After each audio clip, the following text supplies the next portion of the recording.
Cada vez son más severos y frecuentes los eventos extremos de la naturaleza. Por su ubicación geográfica, México está constantemente amenazado por las inclemencias y algunos de los fenómenos naturales más destructivos del planeta. En México tenemos una sismicidad importante porque se conjuntan en el país 5 placas tectónicas.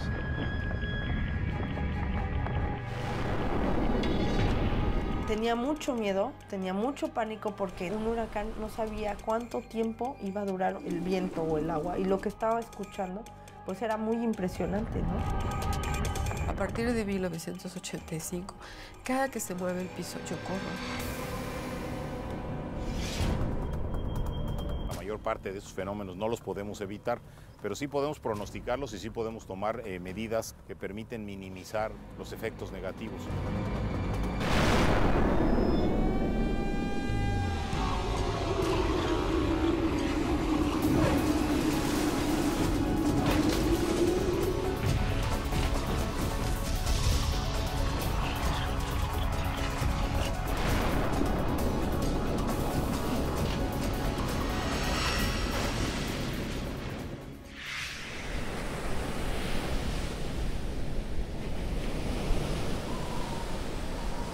Estamos desde el Servicio Meteorológico Nacional con un aviso especial acerca del ciclón tropical Ernesto. Se espera que genere lluvias de intensas a torrenciales, actividad eléctrica, oleaje elevado y potencial para inundaciones en zonas montañosas.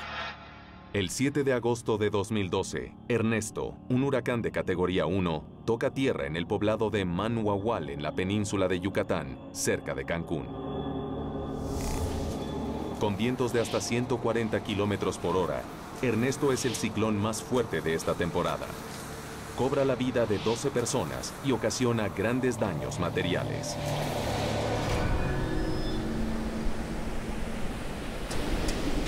México está ubicado en una zona en donde es uno de los pocos países del mundo que tienen costa en 2 zonas ciclogenéticas diferentes. Una es el Atlántico Norte y la otra es el Pacífico Nororiental. Son 2 zonas ciclogenéticas, digamos, bastante activas, y esto tiene que ver con el hecho de dónde está ubicado, pero también la latitud a la que está México. La temporada de ciclones tropicales comienza el 1 de junio y se extiende hasta el 30 de noviembre. Durante este periodo, la población que vive en las áreas costeras es la más vulnerable.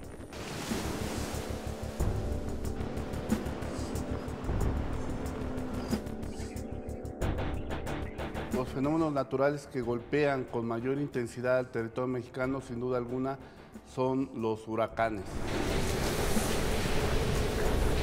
La frecuencia anual de embates de ciclones tropicales suele ser de 3 a 5 en promedio. Los huracanes se forman relativamente cerca del Ecuador y luego viajan en dirección noroeste. Esto los hace llegar, digamos, naturalmente a la zona donde está México.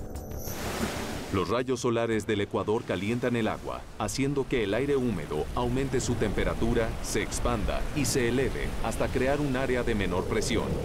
Luego, una corriente de mayor presión comienza la formación de ráfagas de viento que circulan en forma de remolino, poniendo en movimiento el sistema. Doctor, ya la frecuencia, 403 MHz, ya está reconocida. El Servicio Meteorológico Nacional monitorea continuamente el estado de la atmósfera alrededor de México y notifica a las otras autoridades del Sistema Nacional de Protección Civil para que se tomen las medidas necesarias para prevenir, digamos, que un fenómeno natural se convierta en un desastre. Esta es la antena de envío de datos y esta es la antena que nos va a dar la humedad, presión atmosférica, vientos, dirección y velocidad. Durante la temporada ciclónica, la Estación Meteorológica de Cancún envía a la atmósfera un globo capaz de alcanzar los 30 kilómetros de altura. El aerostático porta un instrumento que mide la temperatura, la humedad y la velocidad del viento. Estos globos se lanzan todos en el mundo al mismo tiempo. En México y en todos los lugares del mundo se lanzan 2 veces al día. Estos instrumentos van midiendo y van transmitiendo su información hacia el sitio, y una vez que se termina el vuelo, del orden de, digamos, 1 hora después de que se lanza el globo, se genera un mensaje completo y se envía también al Servicio Meteorológico Nacional. El radar meteorológico es un instrumento que funciona, digamos, como una especie de faro electromagnético, un faro que en lugar de iluminar con luz, ilumina con energía electromagnética. Entonces el radar puede obtener en forma casi instantánea un mapa de dónde está lloviendo y qué tan intensamente está lloviendo en todo momento. Para los huracanes esto es extraordinariamente importante porque cuando los huracanes ya están suficientemente cerca de la costa, se puede empezar a detectar la estructura del huracán de una manera mucho más detallada que cualquier satélite meteorológico. Los datos recopilados en Cancún son enviados en tiempo real al Servicio Meteorológico de la Ciudad de México, donde los especialistas deciden si es necesario emitir alertas. Usamos la parte de los satélites, como podemos ver aquí, desde que se forman los primeros sistemas en la costa de África, y de estos van avanzando, llegan al territorio mexicano, y como podemos ver, México, al igual que los países de América Central, están expuestos a ambos litorales, ¿no? Es de los pocos países que es afectado por ambos cuencas oceánicas, ¿no? Por ambas litorales.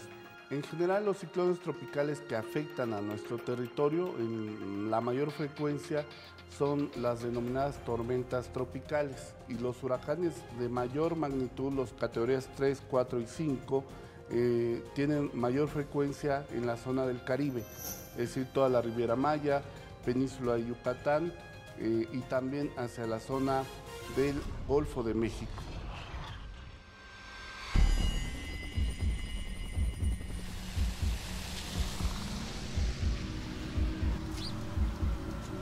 Mi nombre es Nancy Buendía, tengo 41 años, vivo aquí en Cancún, Quintana Roo.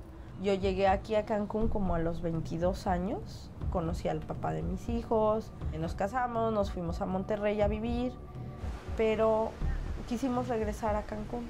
Regresamos justo unos días antes de Vilma. Vilma es el huracán más intenso que se haya registrado hasta hoy en el Océano Atlántico. En solo 24 horas pasó de tormenta tropical hasta llegar a ser un potente huracán categoría 5. Sus vientos alcanzaron 250 kilómetros por hora. Vilma tocó tierra en la península de Yucatán el 21 de octubre del 2005.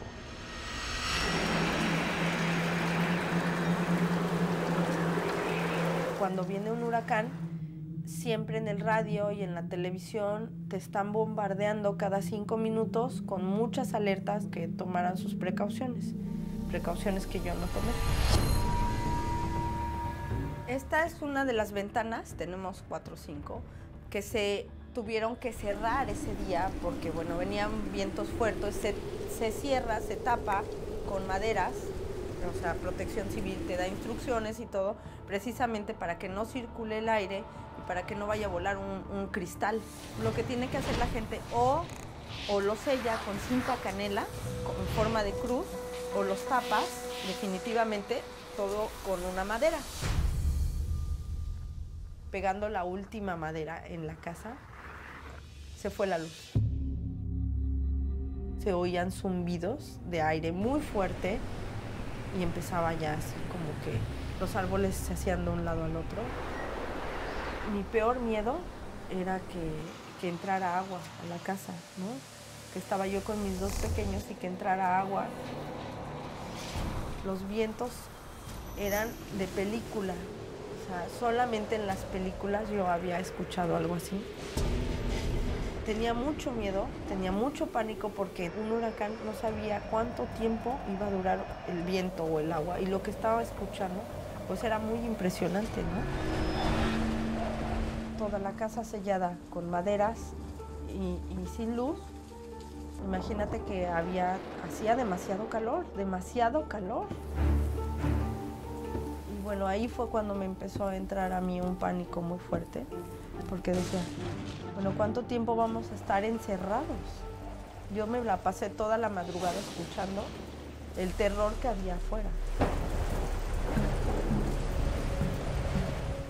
El paso del ojo duró en algunos puntos hasta 8 horas y esto desconcertó a la población precisamente por el hecho de que sentían que ya había terminado el fenómeno, a pesar de que se estaba informando a la población por radio continuamente de que no se había terminado.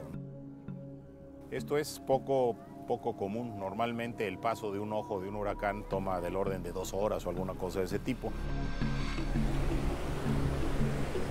Pensábamos, ya es de noche, en la mañana pues todo será mejor y esto se acabará, saldremos normal. No imaginamos nunca que eso no iba a terminar.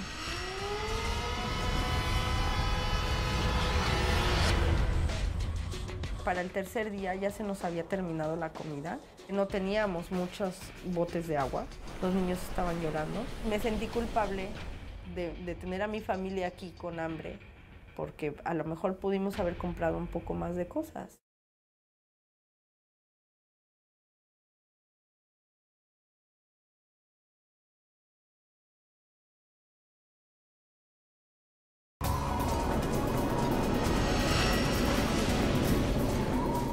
Aquí se espera oleaje muy elevado. En octubre del 2005, el Servicio Meteorológico de México puso en alerta a los residentes de Yucatán ante la llegada de Vilma, un huracán categoría 5. Desde el noroeste hasta el centro del territorio nacional. Estábamos en un solo cuarto todos encerrados. Teníamos mucho calor, pero mucho calor. Nos estábamos asfixiando literalmente. Y bueno, ahí fue cuando me empezó a entrar a mí un pánico muy fuerte, porque decía, bueno, ¿cuánto tiempo vamos a estar encerrados? ¿No? Al puertas y ventanas estar herméticamente selladas, el aire dentro de la casa permanece quieto por mucho tiempo, originando una sensación de claustrofobia. Si el viento llegara a ingresar a la casa, la diferencia de presión provocaría el desprendimiento del techo.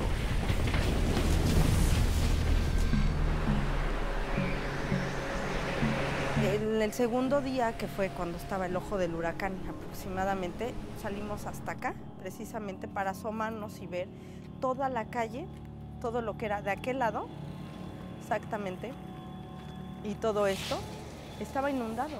Lo que alcancé yo a ver fue tapas de los depósitos de agua, había letreros espectaculares, no podías caminar ni podías pasar por las calles porque pues estaba todo inundado y era impresionante. Entonces, para donde tú voltearas no tenías acceso tampoco a caminar. Debido a un frente frío que impedía su avance, Vilma estuvo casi estacionario por más de 70 horas, causando gran destrucción, especialmente en Cancún. Para el tercer día ya se nos había terminado la comida, que teníamos unas galletitas que compartíamos entre todos, que no teníamos muchos botes de agua. La verdad es que ya estábamos todos de malas. Los niños estaban llorando. El papá, pues bueno, decía, es que ¿por qué no compraste cosas? Yo decía, bueno, tú tampoco, ¿por qué no compraste más y fuiste tú? Me sentí culpable de tener a mi familia aquí con hambre, porque a lo mejor pudimos haber comprado un poco más de cosas, ¿no? Por fin, ahora sí, como dice el refrán, después de la tormenta viene la calma, dejamos de escuchar ruidos. Y eran 4 días encerrados, 4 días de lluvia constante y encerrados. Lo que hicimos primero fue esperar aquí, abrir la puerta para que entrara aire. Y después empezamos a oír gente pasar y carros. Cuando empezamos a escuchar eso, entonces tuvimos la confianza un poco de salir y a ver qué había sucedido. Y el papá se fue caminando a buscar, mientras yo me quedé con los niños. Encontró una tortillería abierta y compró medio kilo de tortillas, que fueron el platillo más exquisito que he comido en mi vida. Entrando a la zona hotelera de Cancún por el extremo sur, de hecho en una forma similar a como más o menos recorrió el ojo del huracán la zona. La primera parte de la tierra mexicana que tocó el huracán Vilma fue la isla de Cozumel. El ojo del huracán ya sobre tierra recorrió lentamente esta zona y pasó, digamos, muy lentamente por encima de todo Cancún. Ahí vemos cómo gira el ciclón tropical, ahí ya comienza a tener una evolución ya a un huracán categoría 1. En la etapa de evolución ya aquí aparece el ojo del huracán, un ojo muy bien definido, es ese anillo que se ve en medio de un huracán. Normalmente es lo que se sigue dentro de la vigilancia de la trayectoria de un fenómeno meteorológico, pero lo más importante es la estructura que le rodea, el anillo, se le llama muralla del ojo del huracán, y tiene un diámetro promedio de 200-250 kilómetros. Se estima que Vilma provocó pérdidas económicas que superaron los 7.000 millones de dólares, afectando principalmente los sectores del turismo y la agricultura.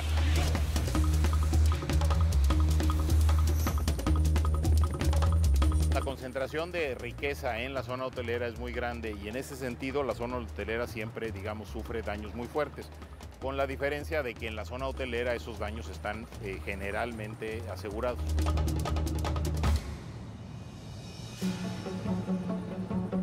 Bajo el riesgo de una incidencia de un ciclón tropical es conveniente cargar gasolina en los automóviles y en los autobuses. Es contraproducente tratar de proveerse de alimentos y de agua en el momento en que se acerca un ciclón tropical. Lo ideal es tener eso preparado de alguna manera al principio de la temporada y mantener eso preparado durante toda la temporada. De una magnitud como la de Vilma, de un huracán, sí tienes que aprender que cuando te dan alertas tienes que seguirlo al pie de la letra y dije, no me va a volver a pasar, ¿no? Sí, compré mucha comida, muchas latas de atún, lámparas, luces, todo lo que encontraba lo eché a mi carrito y dije, no me va a volver a pasar. Un seguro es un instrumento de ahorro. El tener una póliza de seguros antes de que pudiera presentarse un huracán nos va a ayudar a permanecer tranquilos, saber que nuestro patrimonio se encuentra totalmente resguardado.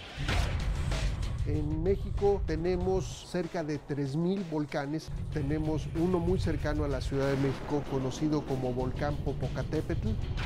En el caso de que el volcán tuviera una erupción muy grande, podría afectar a muchas personas.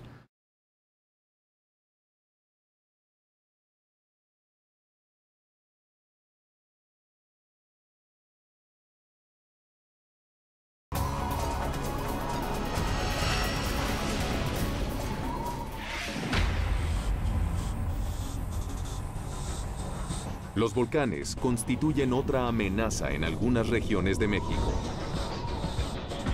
En México tenemos cerca de 3.000 volcanes, pero de estos 3.000 volcanes consideramos cuando mucho una docena como volcanes activos.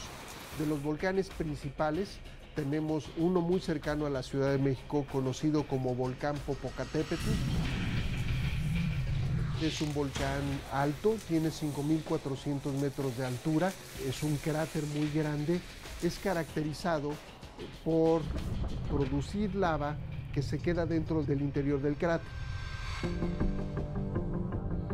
Las explosiones y fumarolas que produce el Popocatépetl afectan periódicamente la vida de los residentes de Santiago Salicintla, un pueblo a 12 kilómetros del volcán.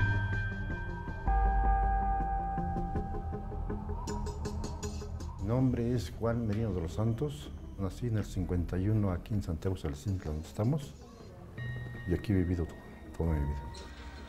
En el 94 las evacuaron, las fumarolas que sacaban muy fuertes, fumarolas y rezumbaba y pues ahora sí que todos alarmados. Tuvimos miedo porque nunca habíamos visto esas rezumbaderas que había. Del 94 para acá se fueron muchos a México. Se fueron por el volcán y ya los poquitos que estamos aquí, las calles se ven vacías. Unas 2.000 personas residen hoy en Santiago Salicintla. Aquí nací en esta casa. Tengo hijos. Son 8. Se fueron mis hijos. De aquí se fueron para allá, México. Y allá compraron, pues ya viven allá.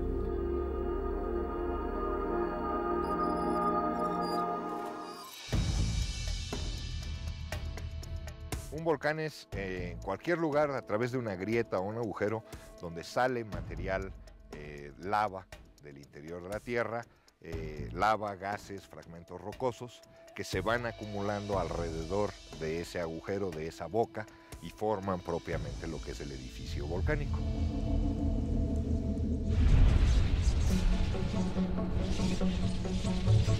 Una erupción volcánica se produce por el acumulamiento de gases y material incandescente en el interior de la Tierra, que siempre busca ser liberado.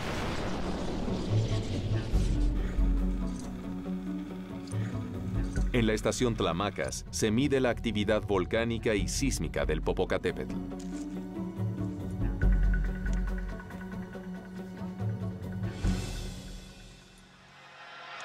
Este es un espectrómetro que se utiliza básicamente para medir los gases del volcán.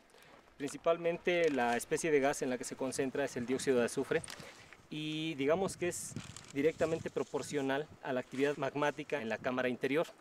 El monitorear estos procesos con los instrumentos que nosotros tenemos es infinitamente importante para la prevención, debido a que, de alguna manera, me gusta decirlo así, le da ojos a los especialistas sobre la actividad volcánica.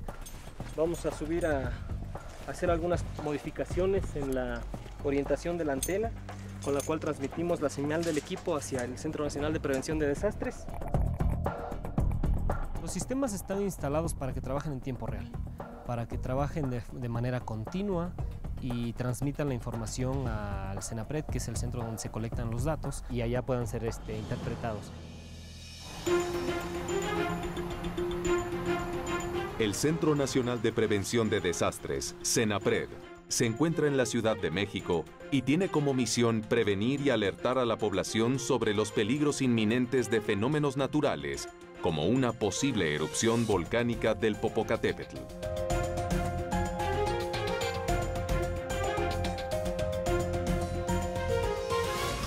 Aquí esencialmente recibimos las señales que vienen del volcán Popocatépetl.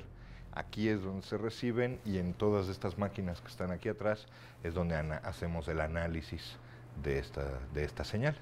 Cada una de estas señales implica que dentro del volcán ocurrió algún fenómeno, ya sea que se movió magma, que se rompieron rocas, que se movieron gases. A partir de ello nosotros podemos hacer predicciones sobre cuándo podría ocurrir una erupción mayor.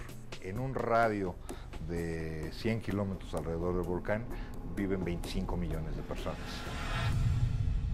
Eso quiere decir que en el caso de que el volcán tuviera una erupción muy grande, podría afectar a muchas personas.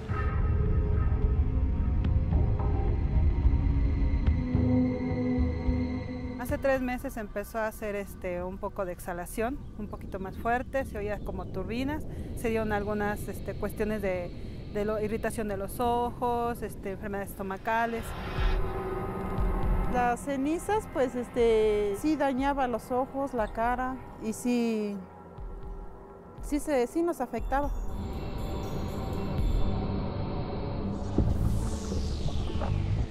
Uno como que siempre tiene la idea de que la lava es como la de los volcanes hawaianos, que corre como ríos y se puede ver y tal. En este tipo de volcanes la lava es mucho más viscosa, entonces no escurre, sino que conforme va saliendo se acumula, forma una bola que tiene forma como de domo, y a eso es a lo que se le llama el domo de lava. Siempre está el peligro de que el domo se solidifique y empiece a acumular mucha presión y eventualmente explote en una explosión mucho más grande.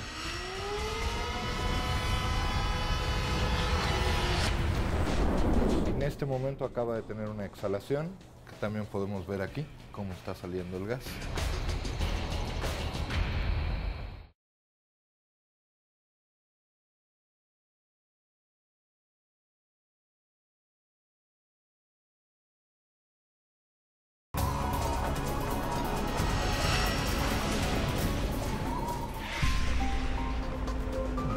Por su ubicación geográfica, México se encuentra continuamente amenazado por distintos fenómenos naturales. El Popocatépetl es un volcán activo que mantiene en alerta a los científicos del CENAPRED. Acabamos de tener una exhalación importante, aproximadamente estimamos 1,5 kilómetros de altura de la columna, y si el viento nos es favorable, es muy probable que tengamos caída de cenizas aquí en la zona de Cruz Blanca, a donde nos dirigimos, y vamos a aprovechar para recolectar parte de esa muestra de cenizas, que es importante para hacer un análisis químico del material expulsado por esta exhalación. Aquí vamos a hacer la recolección de cenizas. Aprovechamos las superficies planas que conseguimos cercanas a la zona del depósito de las cenizas para hacer la recolección, debido a que estas cenizas no se contaminan con otras muestras que puedan haber sido de eventos anteriores. Tomamos la muestra y la ponemos en una bolsa de papel.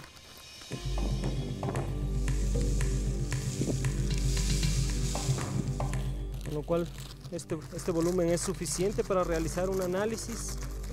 Normalmente hacemos la recolección de todo y al final dejamos completamente limpia la superficie para que pueda recolectarse una muestra sin contaminar en la siguiente exhalación que tengamos.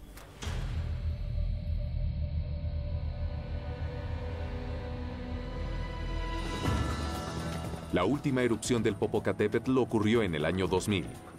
La mayoría de los residentes de Santiago Salicintla fueron evacuados. En ese tiempo estuvo aventando muchas piedras, a lava. Pues muchas piedras grandes, chicos, así todos prendidos, todos como blancos estaban. Hay miedo, de hecho, cuando da erupción, ruge el volcán, en la noche saca lumbre, se ve el alumbrado ahí en el volcán. Ellos están expuestos a caída de ceniza principalmente y al paso de alguno de estos lahares. Un lajar se puede producir porque hay una acumulación importante de ceniza, y cuando viene la época de lluvias, la lluvia arrastra la ceniza, y entonces tenemos ríos de lodo o ríos que parecen de cemento que pueden destruir todo lo que se le ponga al paso. Y esa es una de las razones por las cuales en la población de Santiago de Salicintla, tan cerca, se pone mucho cuidado en que la gente esté consciente, y que si se le da un aviso de que es necesario o que sería muy precautorio el evacuar, que así lo hiciera.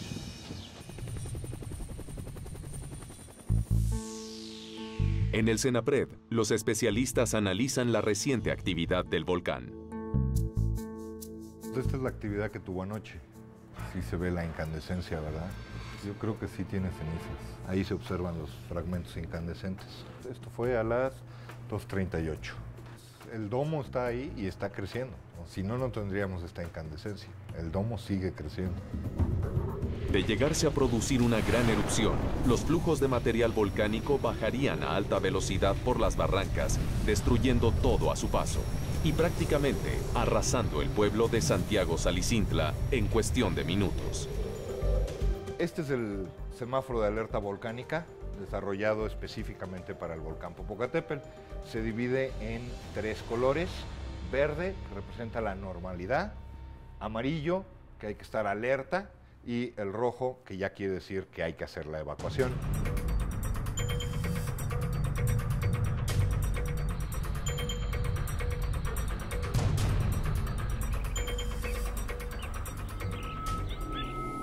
La gente ya llega a la presidencia, de ahí se va uno al albergue, ahí se espera uno a que ya evacúen de ahí para San Pedro Cholula. Cuando hay caída de cenizas, no hagan actividades al aire libre, que usen tapabocas o al menos un pañuelo húmedo frente a para no respirar las cenizas, que tapen sus depósitos de agua para que el agua no se contamine, que procuren también el forraje para los animales, tenerlo bajo techo para que no se contamine, y tener mucha atención a lo que digan las autoridades.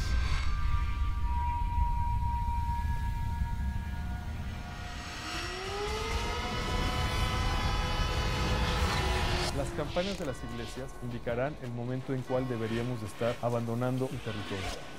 Será importante mantener siempre los caminos libres de piedras, libres de basura. Es muy bueno contar con una mochila que te servirá como un kit de emergencia. Esta mochila debe contar con unos lentes que te ayudarán a proteger tus ojos en caso de caída de ceniza.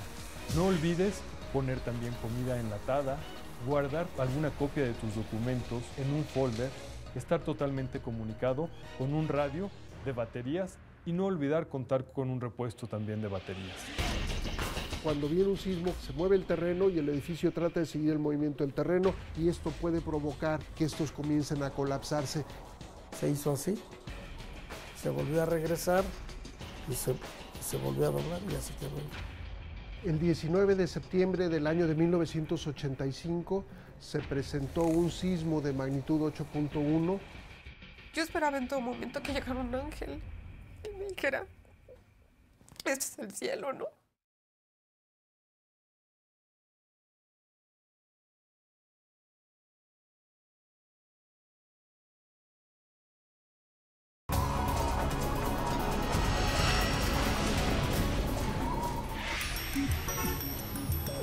La Ciudad de México es una de las zonas de mayor actividad sísmica del país. Periódicos movimientos telúricos mantienen en alerta a los organismos de socorro y los más de 8 millones de habitantes de la metrópolis. Y es que desde 1985, los habitantes del DF viven con la incertidumbre de cuándo será el próximo terremoto. Mi nombre es Paulina Guerrero, tengo 42 años. Estamos en este momento en el Multifamiliar Juárez, en México, Distrito Federal. Cuando yo era pequeña vivía en otros edificios que ya no existen porque se cayeron con el terremoto de 1985. El día del sismo, Paulina tenía 15 años y vivía con sus abuelos. Yo el 19 de septiembre estaba en casa de mis abuelos durmiendo. Nunca me había yo imaginado un movimiento así. Nunca lo había vivido. La verdad fue algo que cambia tu vida. Ay, perdón. Un antes y un después. Pasamos de ser niños a convertirnos en adultos. Porque todos los juegos que nosotros teníamos no volvieron a existir jamás.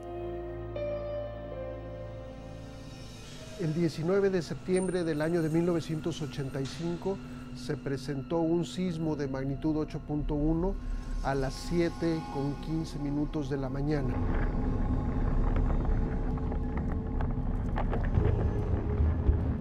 El sismo ocurrió en las costas de Michoacán y fue fuertemente sentido en la Ciudad de México, afectando cerca de 400 edificios aquí en México. Cuando se produce la ruptura de una falla geológica o la fricción de las placas tectónicas de la corteza terrestre, se generan los movimientos sísmicos que producen los terremotos.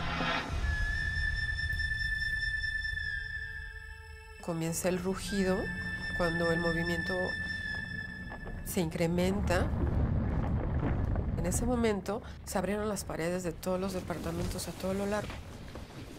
Yo recuerdo que perpleja volteaba hacia todos lados porque se caían las paredes y veíamos a los vecinos al lado gritando, se comenzaban a escuchar muchos ruidos. Comenzó a crujir el edificio, a hacer un ruido que nunca voy a olvidar. Se abrió la tierra, se abrió el piso, nos tragó, nos fuimos, caímos varios pisos hacia abajo. Comencé a ahogarme porque se levanta un polvo muy fino del concreto que te inunda, no te deja respirar, que no ves. Es una oscuridad, una sensación de estar perdido, de estar ahogado. Los edificios, cuando viene un sismo, comienzan a moverse. Se mueve el terreno y el edificio trata de seguir el movimiento del terreno. El terreno regresa y comienza a haber movimiento inercial. Y esto puede provocar que un daño severo en las columnas finalmente le quiten estabilidad a los edificios y que estos comiencen a colapsarse. Y esto es simplemente por la duración del sismo. Cuando estás debajo del concreto, cuando algo te está aprisionando, es como que tu cabeza se vuelve loca. No sé, es momento de locura, de tristeza, mucha tristeza, de pensar que ahí se acabó todo. Y decía, si esto es la muerte, ¿por qué duele? ¿por qué no termina o por qué no veo a alguien? Yo después platicaba con un psicólogo y le decía, yo esperaba en todo momento que llegara un ángel y me dijera, este es el cielo, ¿no? En el caso del derrumbe, lo principal es tener determinados los sitios en donde yo puedo protegerme, y lo otro es utilizar objetos de metal. Una simple moneda golpeada, si yo quedo atrapado, golpeada contra algo metálico, eso se oye mucho más que esté yo gritando. Comenzaron a ayudarnos, entonces alguien logró romper una ventana, porque ya no era ni la puerta, era una ventana. Por ahí me sacaron varias personas, nos bajamos por las escaleras que eran muy endebles, llegamos al estacionamiento de lo que era el multifamiliar. Y alguien llegó corriendo y nos dijo, murieron las gemelas, murió Jorge, murió Omar, murió Oscar. Vaya, los amigos con los que jugábamos.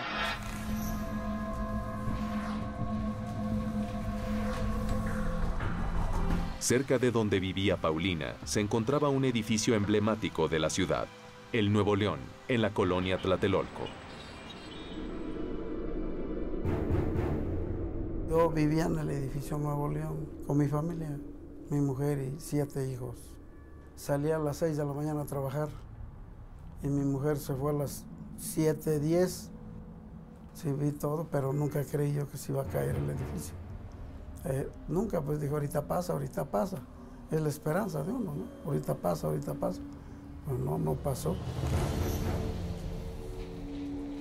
Se veía que iba como si fuese una culebra. Así abriéndose la tierra adelante y atrás cerrándose. Se hizo así, se volvió a regresar y se volvió a doblar y ya se quedó. Salomón sobrevivió a la tragedia, pero perdió a sus 7 hijos. Los encontré rápido, mis hijos. 6, solo uno no lo encontré.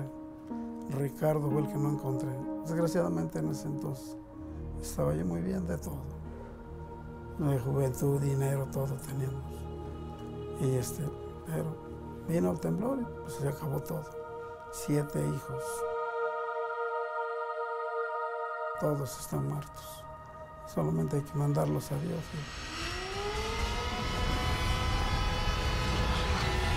Todo está igual, las palmeras, los árboles, solo que ya no hay edificios.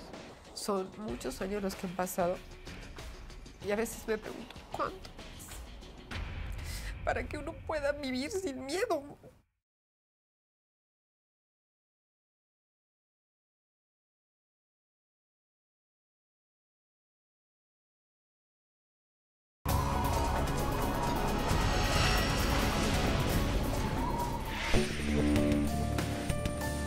Desde el siglo pasado, en México se han registrado 6 grandes terremotos, pero ninguno de ellos como el de 1985, que marcó 8,1 grados en la escala de Richter y dejó más de 6.500 muertos. Este es el multifamiliar Juárez, aquí vivo actualmente. Aquí estaba el B4, más acá el B5. Todo está igual, las palmeras, los árboles, solo que ya no hay edificios. Debido a la composición fangosa del suelo capitalino, el sismo se amplificó e impactó en mayor medida a los edificios de entre 8 y 16 pisos, que oscilaron durante un largo tiempo hasta colapsar. Son sismos que marcan la historia, son parteaguas. La gente habla antes y después del sismo. Todo cambia. Para mucha gente la vida completamente cambió. A partir del terremoto de 1985, se trabaja de forma preventiva para poder mitigar los daños de un posible sismo.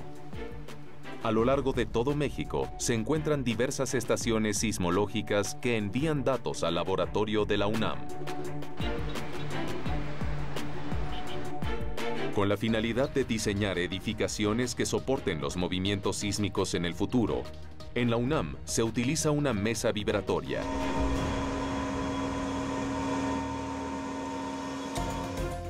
Esta posibilita experimentar con modelos a escala.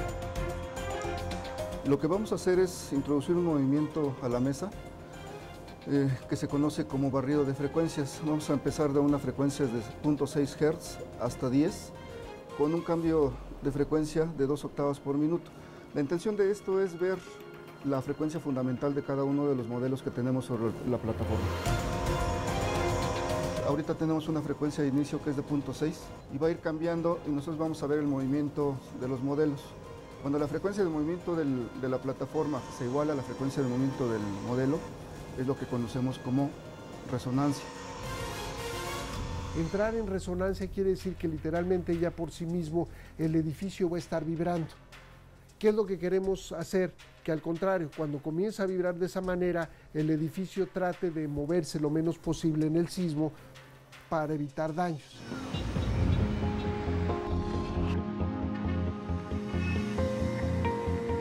Aquí tenemos a la República Mexicana y lo que observamos en cada uno de estos puntos verdes es una estación sismológica.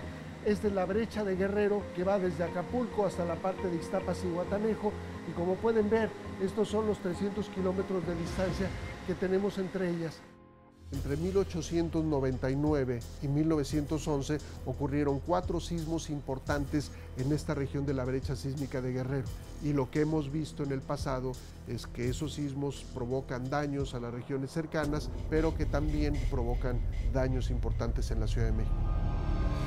Cuando se detecta un sismo en la brecha de Guerrero, las ondas que golpean la costa viajan a 3 kilómetros por segundo, tomando en cuenta que el DF se encuentra a 300 kilómetros de la falla y que el sistema se toma un cierto tiempo en hacer los cálculos para determinar que se trata de un sismo importante.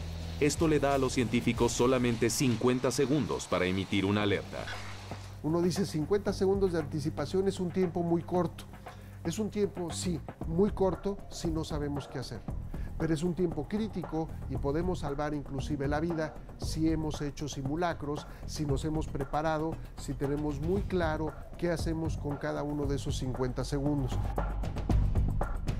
En el corto periodo de tiempo que dispone para ponerse a salvo, debe tener al alcance un kit de emergencia básico con cubrebocas, botiquín de primeros auxilios, radio, agua, comida, linterna, silbato y un sobre impermeable para guardar los documentos importantes. Cubrebocas. Yo puedo decir que la vida de México cambió. Y hay que meter aquí en el folder nuestros documentos más importantes. Es otra cultura que no teníamos, porque yo en la escuela jamás recibí una instrucción de qué hacer cuando tiembla, o a dónde tienes que acudir, o qué tienes que hacer. Ustedes ya tienen cómo cuidarse, cómo protegerse, ya saben qué deben de tener a la mano para que en caso de una emergencia tengan cómo cuidarse. Para estar preparados ante los sismos en México, comenzamos a ver qué edad tiene la estructura, está adecuada, no presenta cuarteaduras, no tengo objetos que se puedan volcar y que se puedan caer. Ya llevé a cabo simulacros con mi familia, los repito constantemente, vamos cumpliendo toda esta serie de detalles, lo que nos va a dar es confianza de que estamos preparados y que del siguiente sismo que se presente, aunque sea un sismo muy grande, sabremos actuar muy bien. La vida es un antes y un después. En este momento mi vida es algo que quiero para mucho tiempo. Podemos vivir y debemos aprender a vivir con los fenómenos naturales, tratando de evitar que se conviertan en desastres. Para estar preparados ante los sismos en México, aceptamos, conocemos en dónde vivimos. Lo que no debe de pasar es que esos sismos se conviertan en desastres. A la población que vive alrededor del volcán, lo que se le puede recomendar es no hacer caso de rumores, atender únicamente a la información oficial que difunde el CENAPRED, Protección Civil o las autoridades.